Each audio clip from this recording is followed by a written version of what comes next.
नमस्कार दोस्तों, स्वागत है आपका अपने यूट्यूब चैनल जीएस प्लैनेट पर। आज से हम लोग जो है इतिहास के लेक्चर में मध्यकाल में मुगल सल्तनत की शुरुआत करेंगे। मुगल सल्तनत जो कि 1526 से 1707 तक चलेगा। भारत में बहुत लंबे समय तक इनका शासन होगा। ठीक है। इससे पहले हम लोगों ने दिल्ली सल्तनत को कवर किया था। दिल्ली सल्तनत जो कि 1206 से 1526 तक चलती है।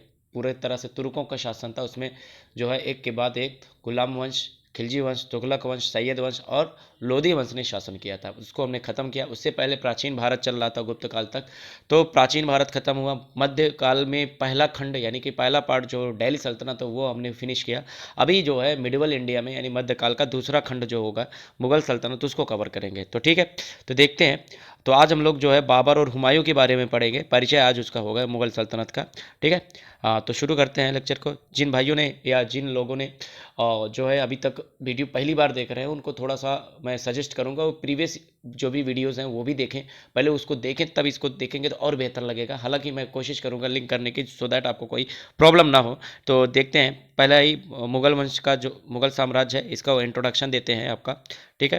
तो मुगल सल्तनत जैसे कि आपको पता होना चाहिए कि 1526 ईस्वी में पानीपत की जो पहली लड़ाई होती है उसमें दिल्ली सल्तनत के अंतिम लोधी शासक सुल्तान इब्राहिम लोदी को बाबर ने पराजित किया।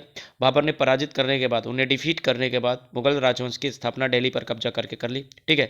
मुगल राजवंश में कुल 19 शासक हुए। How many rulers were there?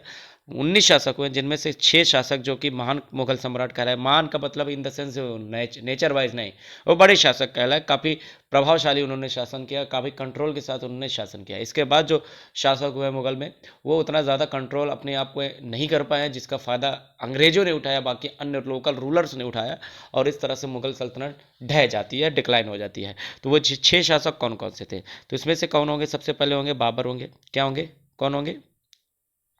Minute. Babar जो कि 1526 से 1530 तक शासन करेंगे। फिर हुमायूं यानी कि 1530 से 1540 तक। फिर 1555 से 1556 तक। अब कहोगे कि बीच में 40 से जो है ये 55 तक कहाँ गए? देखिए, इस इन 15 वर्षों में भारत में अफगानियों का शासन था।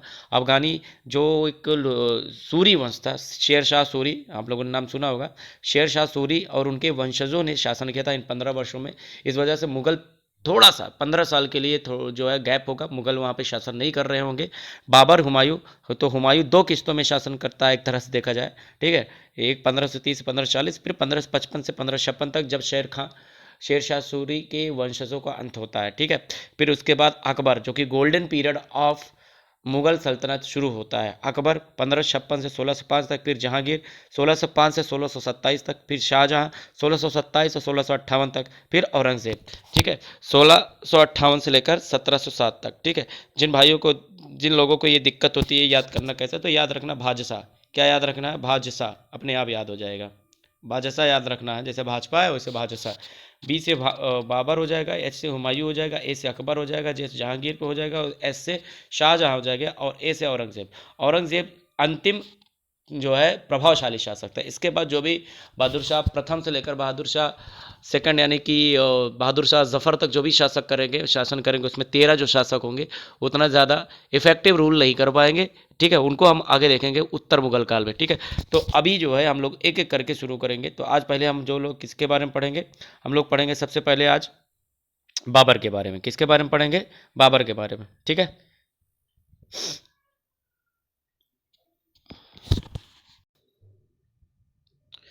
तो बाबर ने 1526 से 1530 तक शासन किया। 4 वर्षों तक ही शासन कर पाया। ठीक है। इससे पहले क्या था आओ ये देखते हैं, इसका इंट्रोडक्शन देते हैं। तो भारत में मुगल सल्तनत का ये संस्थापक है। He is the founder of Mughal dynasty in India. ठीक है। ये आपको पता होना चाहिए। अगर पूछा जाए कि मुगल सत्ता का या मुगल सल्तनत का फाउंडर कौन था, इसका संस्थापक कौन था, तो बाबर था। वास्तविक नाम इसका रियल नेम क्या था? जहीरुद्दीन मोहम्मद। क्या नाम था? जहीरुद्दीन मोहम्मद था। जहीर लोग कहते थे। यहाँ पर आकर ये बाबर हो गया था। ठीक है। इसके जो पिता थे उसका नाम था जो है उमर शेख मिर्ज़ा। यहाँ पे लिखा नहीं है, आपको पता होना चाहिए। उसके पिता का नाम था उमर शेख मिर्ज़ा। क्या नाम था? उमर शेख मिर्ज़ा, जो कि तिमूरिद वंश का शासक था। तिमूरिद वंश का मतलब क्या होता है? जो तैमूर लंग जिसने 1398 ईस्वी में भारत पे आक्रमण किया था, उस समय तुगलकों का शासन था और भारत को बुरी तरह से लूटा था। ठीक है। तो उसी वंश का जो है शासक हुआ करता था उमर शेख मिर्ज़ा, जो कि अफगानिस्तान में शासन करते थे। तो उमर शेख मिर्ज़ा की ही ये एक जो है संतान थी, ठीक है। तो एक तरह से देखा जाए ये तैमूर वंश का नस्ल था, लेकिन एक जो इसकी माता का पक्ष था, माता जो है इसकी मंगोल वंश से, मंगोल जो कि भारत में लुटेरे थे। तो तैमूर भी लुटेरे थे, मंगोल भी लुटेरे थे, दोनों लुटेरे खानदानों का ये मिश्रण था, ठीक है। तो एक तरह से देखा जाए तो खतरनाक खूंखार था। तो इनको अपने जो माता पक्ष या पिता पक्ष के साथ जो है खूंखारिज्म मिला था इसको एक तरह से। तो माता इसकी नाम थी कुतुलुग निगार खानम, ठीक है। कुतुलुग निगार खानम, हालांकि पूछा उछा नहीं जाएगा, लेकिन आपको बता दें ये मंगोल थी, ठीक है। तो मंगोल थी, तिमूरिद थी, तो दोनों की जो है पैदाइश थे ये। बाबर का जन्म कब हुआ था? 14 फरवरी 1483 ईस्वी को फरगना के एक छोटे से राज्य में हुआ था। फरगना कहाँ है? ये अफगानिस्तान में कहाँ है? फरगना प्रांत में होता है, फरगना प्रोविंस में हुआ है, जो कि अभी सॉरी ये उज्बेकिस्तान में है। कहाँ है? उज्बेकिस्तान में है फरगना, ठीक है। ये अफगानिस्तान के पास है। उसके बाद तुर्की की जो नस्ल होती है, चगताई वंश का ये शासक था, ठीक है। थे अफगान में, लेकिन नस्ल इनकी जो हुआ करती थी चगताई वंश, ये उसी के शासन उसका एक आगे जो है उनकी एक पीढ़ी थी, उनकी एक जनरेशन थी, ठीक है। हाँ, तिमूरी जैसे कि तुर्की हुआ करते थे। तो बाबर अपने पिता की मृत्यु के बाद 11 वर्ष की आयु में ही 1494 ईस्वी में फरगना की गद्दी पर बैठ जाता है। सोचिए 11 वर्ष की आयु में ही ये जो है शासन की बागडोर संभाल लेता है, ठीक है। बहुत सारे षड्यंत्र हो रहे होते हैं उस समय जो क्या कहते हैं कि चगताई वंश के जो दामाद थे, उनका नाम था शाहबानी, हाँ शाहबानी नाम था, और उनका आतंक फैला हुआ था। और 11 वर्ष की आयु में ही ये बादशाह बन जा मत सॉरी बादशाह नहीं, क्या बोलते हैं, वहाँ का शासक बन जाता है। और शाहबानी जो था वो उस पर कब्जा करने की कोशिश कर रहा होता है, कहाँ? फरगना में, ठीक है। तो फरगना की लड़ाई में जो है शाहबानी आगे निकलता है, तो फिर ये भारत आता है, ठीक है। तो बाबर ने जिस समय भारत पर आक्रमण किया, उस समय भारत में बंगाल, मालवा, गुजरात, सिंध, कश्मीर में ये सब क्या हुआ करते थे? ये स्वतंत्र राज्य हुआ करते, यानी कि ये ऑलरेडी जो है दिल्ली सल्तनत के कंट्रोल से बाहर हो चुके थे, ठीक है। हाँ, आगे देखते हैं। बाबर ने अपनी एक मिनट, इतने जल्दी कहाँ से आ गया? हाँ ठीक है। हाँ, तो बाबर ने अपनी आत्मकथा लिखी है, एग्जाम में बहुत बार पूछा गया है, ठीक है। इनकी जो ऑटोबायोग्राफी है, और ऑटोबायोग्राफी जिसका नाम है तुजूक बाबर, ये तुर्की भाषा में लिखी गई, जिसे बाद में बाबरनामा के नाम से फेमस किया गया, ठीक है। तो तुजूक बाबरी थी, ठीक है। बाद में क्या हो गया? ये बाबरनामा के नाम से जाना जाता है, ठीक है। बाबर पहला शासक था जिसने युद्ध में तोप गोले यानी आर्टिलरी और गन पाउडर का इस्तेमाल किया। जो आप लोग तोप गोला देखते हो ना आज, ठीक है, इसका इस्तेमाल पहली बार इंडियन सब कॉन्टिनेंट में, भारतीय उपमहाद्वीप में कौन करता है? बाबर करता है। तो एग्जाम में पूछा गया भारत में तोप गोले को पहली बार इस्तेमाल किसने किया था? तो बाबर ने किया था। बाबर की मृत्यु उसी बम दुर्घटना में इसकी मृत्यु भी हो गई थी। 1530 में जो है एक युद्ध अभियान में इसकी मृत्यु हो गई थी। बाबर का मकबरा कहाँ है? टॉम्ब, इसका टॉम्ब कहाँ पर है? काबुल में है। कहाँ पर है? काबुल में। हालांकि पहले इसे आगरा में दफनाया गया था, लेकिन इसकी इच्छा थी कि ये अपने जन्मभूमि में ही दफनाया जाए, तो इसलिए यहाँ के इसके जो भग्नावशेष थे, इसके जो फॉसिल्स थे, इसके रिमेन्स थे, इसको उठाकर वापस जाके काबुल में इसको दफनाया गया, और काबुल में इसका मकबरा बनाया गया। तो एग्जाम में मकबरा पूछा जाएगा तो कहाँ है बाबर का? ये जो है काबुल में है, ठीक है। उसके बाद देखिए ये जो दिल्ली में कब्जा करता है, उसके लिए उसने 4 बड़ी लड़ाइयाँ लड़ी, वो चारों एग्जाम में पूछी जाती हैं। तो बाबर के विजय अभियान जो थे, बाबर से वॉर कैंपेन थे, उसमें सबसे इंपॉर्टेंट होता है पानीपत का। पानीपत का पहला युद्ध एक एग्जाम में पता नहीं कितनी बार पूछा गया है। फर्स्ट बैटल ऑफ पानीपत, ये 1526 में होता है। इस युद्ध में बाबर ने इब्राहिम लोदी को पराजित किया। किसको पराजित किया? इब्राहिम लोदी, जो कि दिल्ली सल्तनत के लोदी वंश का अंतिम शासक था, ठीक है। इस युद्ध में मेवाड़ के जो शासक थे राणा सांगा, और इब्राहिम लोदी के जो चाचा थे आलम खान, इन दोनों ने क्या किया था?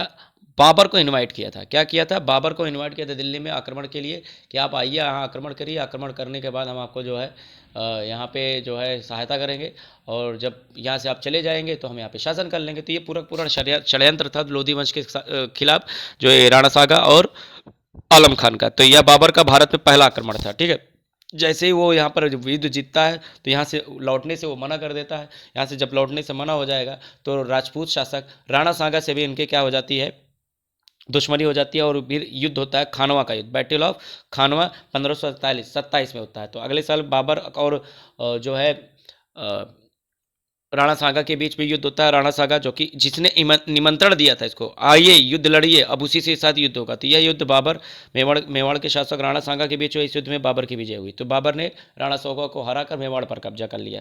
फिर आता है, फिर जैसे कि अभी मैप में आपको समझाऊंगा। फिर होता है चंदेरी का युद्ध, बैटल ऑफ चंदेरी, जो कि 1528 में होता है। यह युद्ध बाबर और मालवा के शासक मेदिनी राय के बीच हुआ था। किसके बीच हुआ? मेदिनी राय, ठीक है। और यह युद्ध भी बाबर ने जीता था। लास्ट में होता है जो है बैटल ऑफ घग्गर, ठीक है। घग्गर यानी कि घाघरा का युद्ध। इस युद्ध में बाबर ने बिहार और बंगाल की संयुक्त अफगान सेना, जो बिहार और बंगाल में अफगानी लोग थोड़ा सा शासन कर रहे थे, तो उनकी संयुक्त सेना को पराजित किया था, जिसका नेतृत्व महमूद लोदी किया था। तो महमूद लोदी को उसने पराजित किया, ठीक है।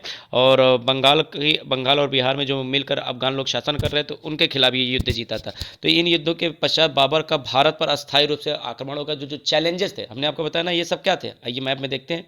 तो ये जब जैसे बंगाल, बिहार, ये सब स्वतंत्र राज्य थे ना, मेवाड़ वगैरह, ये सब क्या थे? स्वतंत्र राज्य थे। तो इस जब दिल्ली पर इसने कब्जा किया, तो सबसे पहले उसने क्या किया? अपना विस्तार करना कोशिश। जो आपको रेड कलर से दिख रहा है, ये वहाँ पर है जहाँ ये वो क्षेत्र हैं जहाँ पर बाबर का कब्जा हो गया था। तो इसने क्या किया? उनको विस्तार देना शुरू किया। तो यहाँ बिहार अफगानियों से जीता जो है बिहार बंगाल, फिर मेवाड़ जीता क्या कहते हैं, राणा सांगा से। फिर उसके बाद मालवा जीता जो है क्या कहते हैं कि क्या नाम था उनका, मेदिनी राय से, हाँ मेदिनी राय से। और इस तरह से जो है उसने अपने शासन का छोटा सा विस्तार किया। इसका ट्रिक है, याद रखिएगा, कभी कभी क्रम से लगाने को आ जाता है, पान खा चल घर। और फिर 1530 में उसकी मृत्यु हो जाती है। जब उसकी मृत्यु हो जाती है तो फिर एक बार फिर से लगता है कि मुगल वंश जो है बिखर जाएगा, लेकिन हुमायूं शासन करता है। हुमायूं 1530 से 1540 तक शासन करेगा। ये हुमायूं जो है बाबर का बड़ा पुत्र था, ठीक है। 4 पुत्र थे, हुमायूं, कामरान, अस्करी और हिंदाल। हुमायूं, कामरान, अस्करी और हिंदाल, ये 4 बेटे थे।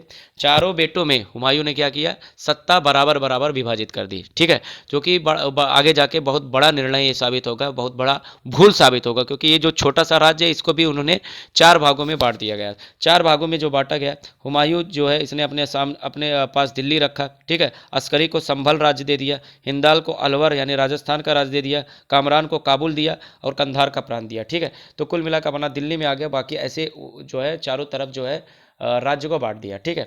और इसका खुद का नाम क्या था? नासिरुद्दीन मोहम्मद था, ठीक है। बाप का नाम क्या था? जो है क्या कहते हैं, जहीर था, ठीक है, जहीरुद्दीन था। और इसका नाम था नासिरुद्दीन मोहम्मद, जो कि यहाँ पर शासक बनने के बाद हुमायूं हो जाता है, ठीक है। बादशाह बनने के बाद क्या हो जाता है? हुमायूं हो जाता है। क्लियर है? ठीक है। हाँ, तो शासन अब होता क्या है, 1530 तक 1540 तक ये शासन करता है। लेकिन इसी बीच में क्या होता है, जो बिहार था, बिहार क्षेत्र का सासाराम था। सासाराम में एक छोटा सा सूबेदार नायक, जिसका नाम था शेर खां, वो तैयार हो रहा होता। शेर खां ने क्या किया? एक छोटी सी सेना बना के हुमायूं को चौसा के युद्ध में और बिलग्राम के युद्ध में पराजित कर दिया, 39 और 40। इसको आगे हम लोग पढ़ेंगे जब सूर्य वंश पढ़ेंगे जो है, तो वहाँ पे देखेंगे। तो 1539 और 1540 में बिलग्राम के युद्ध में पराजित कर दिया। चौसा और कन्नौज के युद्ध में पराजय के बाद हुमायूं क्या होता है? दिल्ली छोड़ देता है, वहाँ से लाहौर जाता है, और लाहौर से अंततः कहाँ चला जाता है? सिंध चला जाता है। और सिंध के बाद वो कहाँ जाता है? ईरान। तो ईरान में जाकर शरण ली थी, ठीक है। एग्जाम में पूछा जाता है कि हुमायूं शेर शाह सूरी से पराजित होने के बाद कौन से देश में शरण लेता है? तो ईरान में जाके शरण लेता है, वहाँ पे एग्जाइल हो जाता है और इंतज़ार करता है कि शेर खां यहाँ पे मृत्यु हो या शेर खां कब कमज़ोर हो, तब ये आक्रमण करे। तो 1545 में शेर खां की मृत्यु हो जाती है। और फिर जो है क्या होता है कि 1555 में वापस आता है कौन? आपका हुमायूं आता है। तो ये हुमायूं की कहानी है। तो हुमायूं 1554 में हुमायूं अपनी सेना के साथ पेशावर पहुंचा, तो वापसी करता है। तो 1555 में उसने लाहौर पर कब्जा कर लिया। फिर जो अफगानी सेना थी, मुगल सेना के बीच सरहिंद का युद्ध होता है। अफगानी सेना मतलब जो दिल्ली पर शासन कर रही थी, वो अफगानी लोग थे, ठीक है, शेर खां के वंशज लोग।